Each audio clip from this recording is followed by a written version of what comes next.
প্রেগনেন্সির শুরুর মাসগুলো আমার খুব একটা ভালো না কাটলেও শেষের মাসে এসে কিন্তু আমার বেশ ভালো টাইম কাটছে। এর প্রধান কারণই হচ্ছে অনলাইন শপিং। বাসাতে প্রতিদিন কোনো না কোনো একটা প্যাকেট আসে এবং সেগুলো আমি ওপেন করি।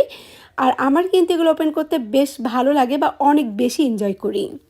তো প্রথমে আমি যেটা পেয়েছি সেটা হচ্ছে একটা টডলার পিলো। যদিও নিউবর্ন বেবির জন্য এটা আমার এখন খুব একটা প্রয়োজন নেই, বাট এটা দেখে আমার অনেক ভালো লেগেছে তাই আমি নিয়ে রাখলাম।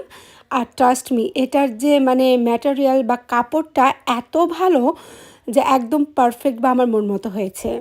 এর পরের প্যাকেটে আমি যেটা পেয়েছি সেটাও আমার ভীষণ ভালো লেগেছে। অনেক কিউট একটা পিঙ্ক কালারের ড্রেসটা দেখে আমার ভালো লেগেছিলো তাই আমি অর্ডার করেছিলাম।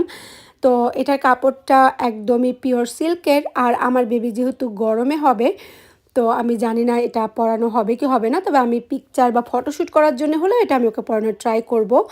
আর এইটার সাথে একটা বো বা মাথার ব্যান্ড ছিল, যেটা আসলে অনেক কিউট করে তুলেছে ড্রেসটাকে। এখন ব্ল্যাক কালারের যেটা দেখা যাচ্ছে সেটা হচ্ছে একটা সডেল সেট। তো এটা মূলত আমি ফটোশ্যুট করার জন্যই কিনেছি। এগুলো আমার খুব বেশি একটা পরানো হবে না। এটার সাথে মাথার একটা ব্যান্ড বা একটা ক্যাপ আছে। আর অলরেডি হোয়াইট কালারের আমি একটা কিছুদিন আগে অর্ডার করেছিলাম এবং ওইটার কাপড়টা এত বেশি সফট ছিল বা আমার এত ভালো লেগেছে যে ওইটা দেখে আমি ব্ল্যাক কালারের আরও একটা অর্ডার করে ফেলেছি। আমার কাছে অলরেডি অনেকগুলো রেডিমেড বা রেডি যে সডেল আছে সেগুলো আছে, সেজন্য আমি খুব বেশি একটা এই টাইপ সডেলগুলো নিচ্ছি না। জাস্ট হাতে গোনা 2টা নিয়ে রাখলাম বাচ্চার পিকচার তোলার জন্যে।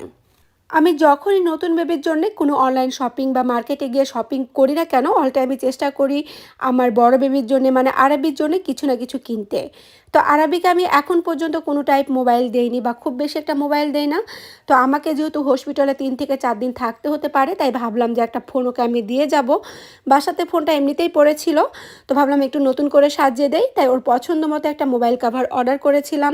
কিন্তু মনটা একদমই খারাপ, কারণ এটা একদম পারফেক্ট সাইজ না। ওরা আমাকে ভুল সাইজ পাঠিয়েছে, যে কারণে দেখা যাচ্ছে এটা এখন বাসাতে আমার পড়ে থাকবে। তো মোটামুটি এই ছিল আমার একটা ছোট্ট আনবক্সিং ভিডিও। প্রতিদিন বাসাতে যে প্যাকেটগুলো আসে অনলাইন শপিং, সবগুলো আমি চেষ্টা করেছি ভিডিও করতে এবং চেষ্টা করব একে একে সেগুলো আপনাদের সাথে শেয়ার করতে।